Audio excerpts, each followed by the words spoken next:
भारतीय सैन्याने अनेक जोखमीची कामे पूर्णत्वास नेली आहेत। अगदी मुंबईत भारतीय सैन्याने रेल्वेचे प्रवासी ये-जा करणारे पूल बांधले आहेत। मुसळधार पावसामुळे सिक्कीमच्या सीमावर्ती भागाचा संपर्क तुटला होता। चॅनलवरती नवीन असाल तर मराठी न्यूजला जरूर सबस्क्राइब करा।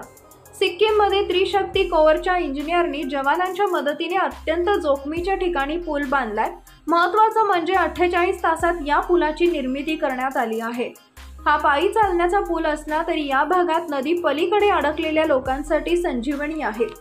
परिसरात राहणाऱ्या स्थानिक लोकांना मदत सामग्री उपलब्ध होणार आहे। खालून वाहणाऱ्या नदीच्या पाण्याचा वेग 40 किलोमीटर प्रति तास एवढा जास्त होता। पाण्यात कोणी पाय रोवून उभं राहू शकणार नाही एवढा त्या पाण्याचा फोर्स होता। डोंगर अंगावरील पाणी येत असल्याने माती सोडून तिथं फक्त मोठमोठाले दगड होते, त्यामुळे तोल गेला तर पाण्यात पडून प्रवाहासोबत वाहताना दगडावर आदळून थेट मृत्यूच।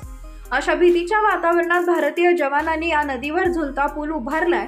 तुम्हाला काय वाटतं? तुमच्या प्रतिक्रिया आम्हाला जरूर कळवा।